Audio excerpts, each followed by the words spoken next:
channel.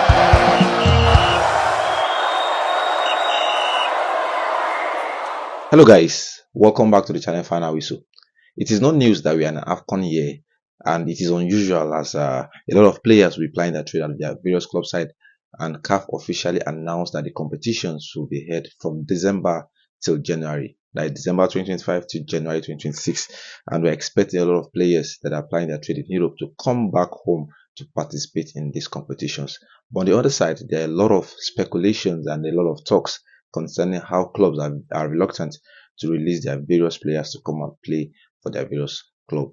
And a first-hand witness, a first-hand experienced person that has experienced this has come outside to share his insight concerning this. This is not a person than the Super Eagles captain. He has come out to share his experience as to how club try to delay them or try to distract their coming to represent their countries in terms of this competition. But before I give you exclusive on this, let me officially welcome you to the channel Final Whistle, so that keeps you fresh and updated concerning spotlight related stories, from fans' reaction to pre and post match analysis, and of course in-depth match analysis. Don't forget, you can follow us across all social media platforms: on Facebook Final Whistle 931, on Twitter now known as X Final Whistle 931, on TikTok Final Whistle 931, on Instagram Final Whistle, and of course our YouTube page Final Whistle 931, where we give you the full version of our stories. Don't just watch our videos, want to like, share, and drop your comment in the comment section. And hope you are subscribed to the channel Final Whistle, because Final Whistle is a short plugin bringing you fresh like updates. And make sure you turn on the notification icon to get notified whenever we drop productions and series of projects that might interest you. Yes, Troost-Ekong was speaking to a podcast of Fraser, his former player, his ex-player, and he has a lot to say concerning the Libya saga and every other thing. And it is on this interview he stated the fact that how he finds it difficult to balance both the club activities and the country activities, stating that a lot of clubs, parent clubs, actually stop their players from coming to play in this kind of African games, owing to the fact that other competitions like their major tournament, the likes of Heroes and the other World Cup and the rest, actually are played when these club sides are on break. But AFCON as a tournament, the biggest honors as an African player, is being played when club activities is going on, and he has a lot to say concerning this. And I think in this sense, it is more like an advice and sharing his experience of how to deal with this kind of things. I've seen down the years Mikel Obi coming outside to say yes, during what brought his end in Chelsea was the fact in 2017, when him and Victor Moses were invited to come and play at the Olympics. But because Victor Moses was a youngster, he told Victor Moses to stay because Antonio Conte was not happy then releasing both players. That not nobody said they started and they were not playing, but Antonio Conte was not happy, and Mikel Obi in his infinite wisdom told Victor Moses to stay since he was getting playing time, that he let him go. Won bronze for Nigeria in that Olympics. So congratulations on that note, and just imagine him not coming to represent the green and white. I don't think we would have known the story. So Troost-Ekong, the captain of the Super Eagles, has come outside to share what they face in terms of coming to play for their various clubs. I think this is more than Nigeria thing. This is more than the Super Eagles team. This is based on what all Africans are playing. We have seen the recent happenings between African players and Napoli, for example, with Koulibaly, Victor Osimhen, many other things. Just not to Napoli. I think various clubs, the way they stop their players from coming on this. So quickly, Troost-Ekong had so many things to say in this podcast. The captain of the Super Eagles has shared his insight into the challenges he faces regarding club commitment when representing Nigeria, particularly in light of the CAF's flagship competition, the African Cup of Nations AFCON. Yes, I do, Troost-Ekong stated as he reflected on his experience while at Watford, where he faced difficulties as clubs were reluctant to release players for national duty. When I was in PAOK, I made it clear point when I signed to say, well, it's an AFCON year. I'll most likely be going to be going. So keep quiet. So just keep that in mind. I hope you guys are happy with it. So they kind of agreed to it. You know, they explain. However, you also acknowledge the pressure from club managers who often urge players to delay their departure for international duty. With Nigeria ready for AFCON 2025 in Morocco, Troost-Ekong leadership and experience will be crucial for the Super Eagles as they aim for success on the continental stage.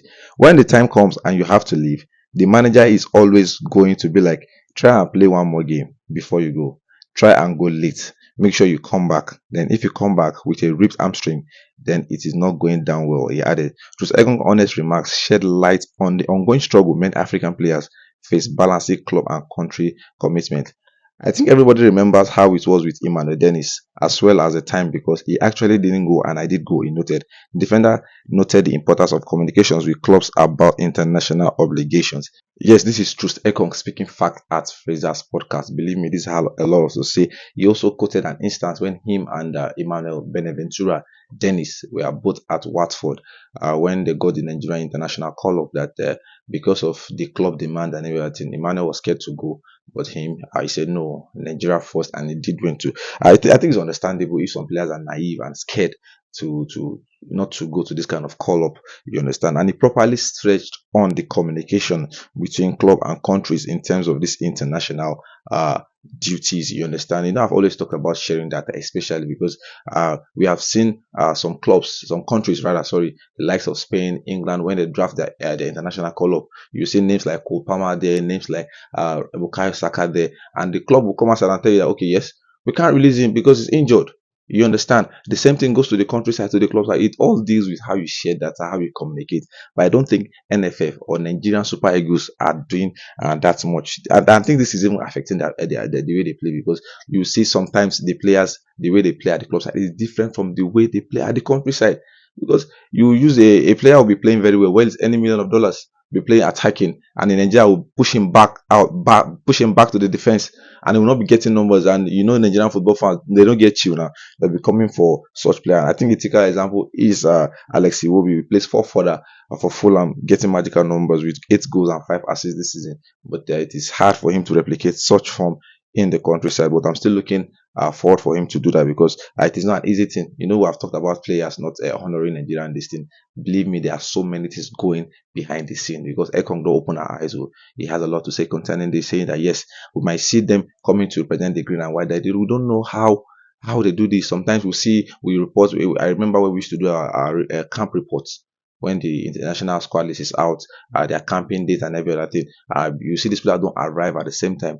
Different leagues. We understand it's different leagues. Sometimes in the same league, you see player that plays in Spanish La Liga has arrived, while the same player, another player that plays in that same league is yet to arrive. So Ekong is here explaining some major things they face as players that the club managers tend to delay this. That don't go. They will allow you to go late and they will want you to come early. And if you mistakenly give your best, like you give 110% best in your country and you come back with an injury, my brother, you're on your own, you are likely to be replaced. And I just want to say, chin up to our guys because I think they're doing a lot of service. You know, I've always attributed the football thing to like more like what our soldiers are doing for us because it's more like a selfless service. Just look at what happened at Libya, for example. Not that we want to think about it in a negative way, but imagine what could have happened if not that God saved them through that pilot. You understand? So it is more like that. I've seen a lot of players lose their life in the service of humanity. So it's more like that. And so this is Troost explaining the difficulties they face, how club is stopping them.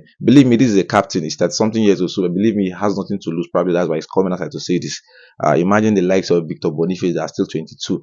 The likes of Nathan Taylor, the likes of Ademar Lukman that are still young and still want a long career in their club side. Believe me, they can't come outside to say this. We have always said how players use different mediums to come outside to speak. You understand? But it be like say this one, you don't feel say yes, there's nothing I can lose. I'm playing in Saudi now. It's Saudi that they more give freedom and license for you to go and represent your country. Because if you look at the instances he has quoted, is when he was still playing straight in Europe, in Pau and in Watford, for example. And believe me, we still have players playing in such clubs. Believe me, what are they facing through? We saw the saga of Napoli and Osimhen, and should I need to educate my viewers on that again? We saw how that panned out. But regardless, we want to say we appreciate all the players' struggle when they come camping, and we just want nothing but the best. And that is what I should bring to you. But quickly before I go, let me quickly remind you of the headline.